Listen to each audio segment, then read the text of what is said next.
Hey, and thanks for clicking play. This is episode 54, disc 2. If you haven't watched it already, look at episode 54, which is how I created my theme tune for my channel based on something I wrote when I was about 16, using Soundtracker 2.5. But you would have heard in some of the other videos a sort of more modern version, what I'm calling the 005 AGIMA theme 2020 remix. And that was done by my son here, Luke, one of my two sons. And he did this in, what was it called? LMMS. LMMS. So we're just going to take you through the process that he used to make that modern version. Hey Luke, how's it going? Oh, typical. That's fine. It's staying in. So first of all, I quickly showed you how I created that song that I wrote years ago in Soundtrack 2.5. Yep. So why did you?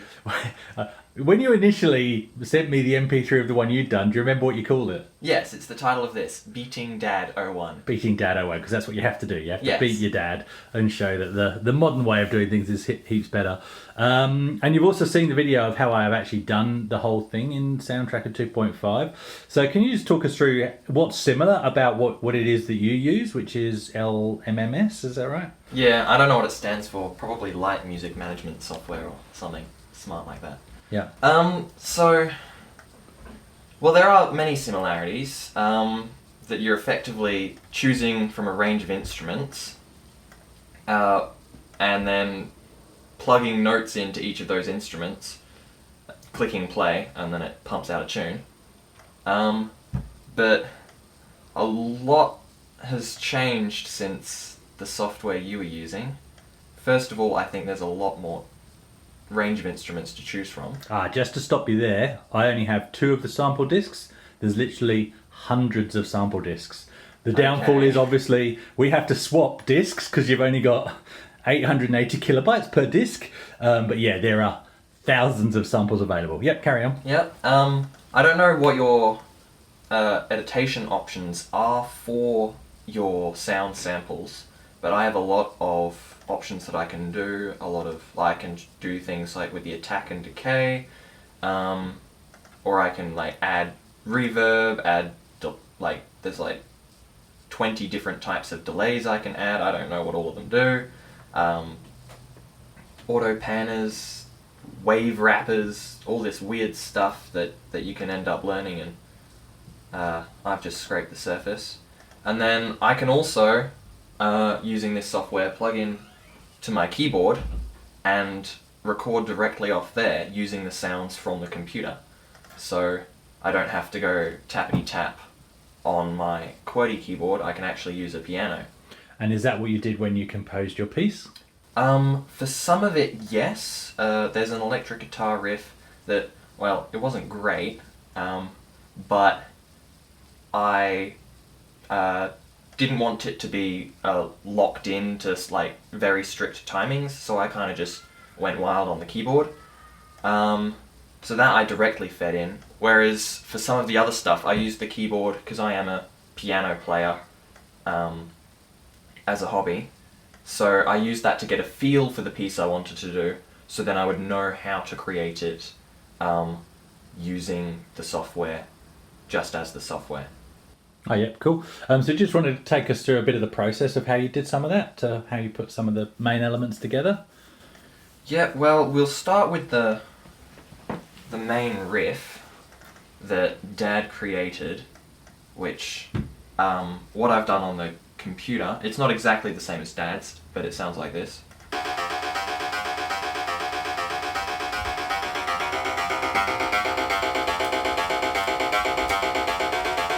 And so that's a riff that you're probably familiar with by now. And so I didn't actually know what notes it was when Dad showed me. So I had to kind of guesswork that, and how I did it was using the keyboard. So I knew that it was a D resting note, but I couldn't press it fast enough, so I actually used an octave to try and get the speed up. And then I found the other notes just by playing around, and it was...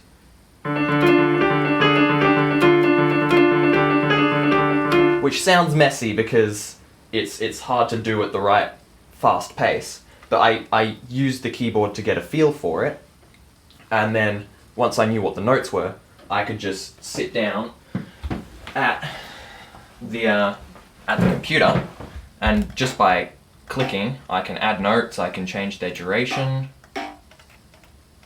I can change their volume down here.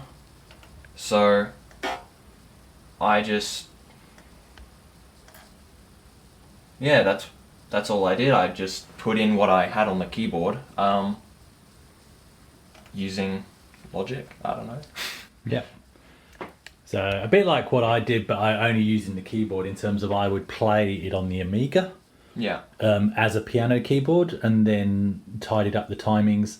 Not so much for the main riff, because obviously I found that with no timings that sounded better than I could play it. But in terms of like the drum beats and stuff like that, I would play it, record it, but then tidy it up electronically, as it were. And so this whole interface is very helpful. You can see along the side what notes you're playing, and then you can just click on a spot and it'll create the note. You can drag out for duration. You can change the grid size to see what's more helpful. And then you can do all your copying and pasting and dragging around and all of that stuff just in this page.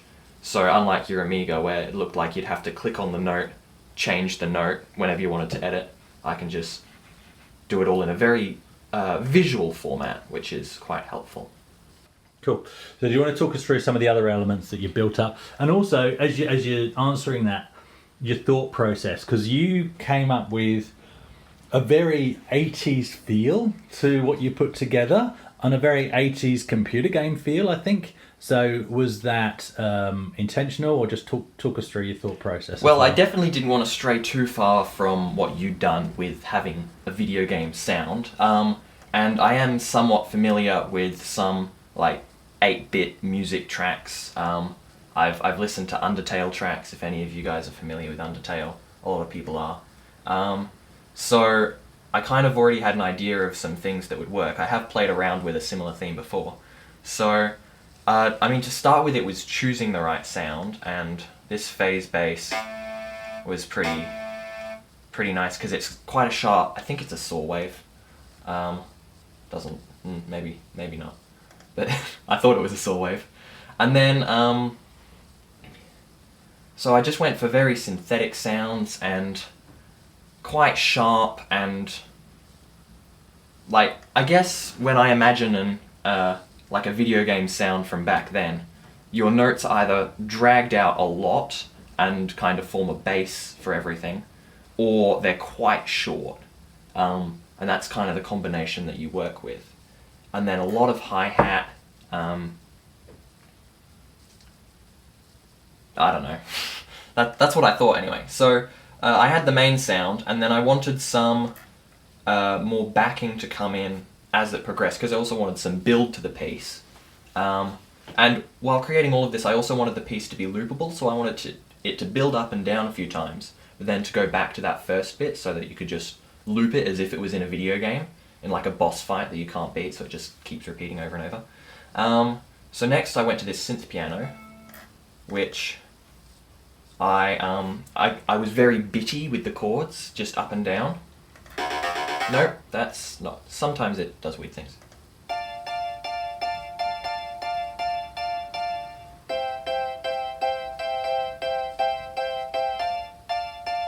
So that's that sound that I used, and again, I probably played around with the piano first, found what chords I wanted. So in this case, it's the D minor and just the C. So that continues for a lot of the piece. And then later I've also got chords, but they're held chords, I think. Yes. Okay, I do both. I've got some held chords of just a sine wave. There's actually a sound creator in this software called Bit Invader. So it's quite useful for this video game stuff, because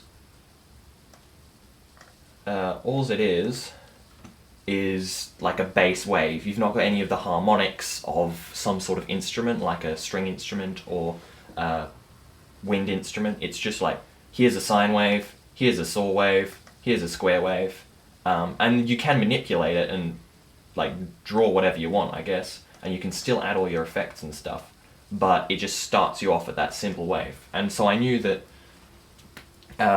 video games back in the day, they didn't have a lot of those recorded instruments. They were just using the straight saw waves, square waves, sine waves. So I just grabbed a straight sine wave, didn't edit it at all, and that ended up forming some chords later in the piece as I added more instruments. And so it's just very basic.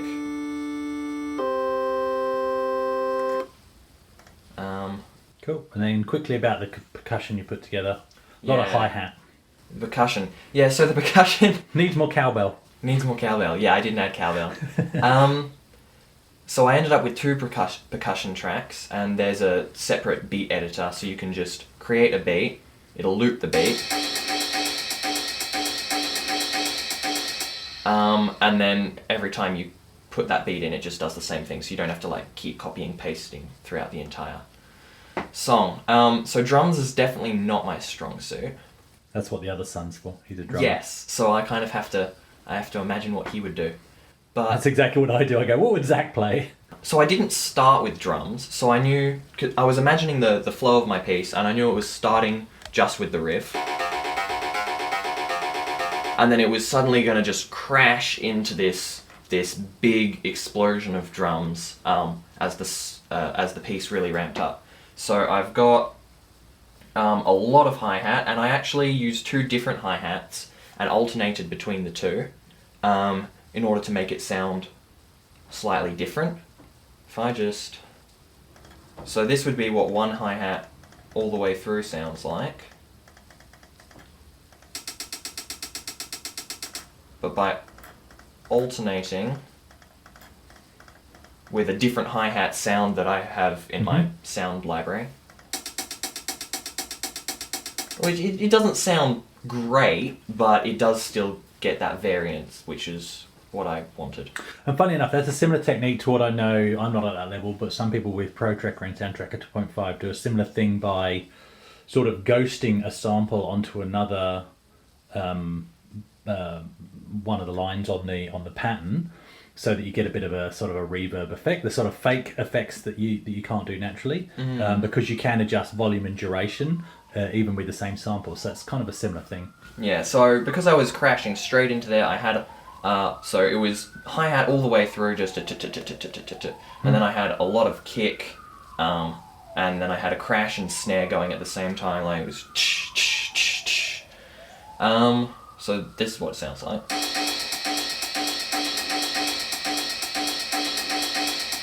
And with the riff in there, and some other chords and things.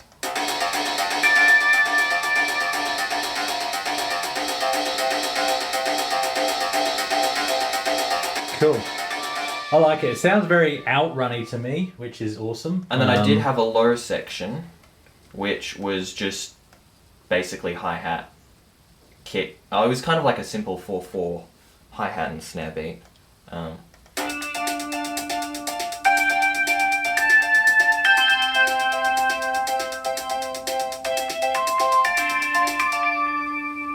So that was during the low section of the song, and I didn't try to do like I know that I could tried to have done some like builds and rolls and fillers with the drums, but I'm not very experienced with them, so I just kept doing straight beats, and I didn't do any like transitions from one beat to another, because I wasn't trying super hard to beat Dad. I just wanted to make sure it was definitely better than his. I think it definitely is better than mine. And now what I want to do is do an extended version of mine, which has a sort of flow and journey as yours. Not the same, but one of my own, which is cool. Yeah. All right, thanks for that. So Luke's going to send me the file that makes this up, so that I can then do a screen grab and you guys can hear it in its purest form. In its entirety. It goes for about 3 minutes, so we'll tack that on to the end of the video. So a couple of things just to educate you as well, Luke, in terms of what the Amiga can do. So you can actually get a MIDI interface for the Amiga.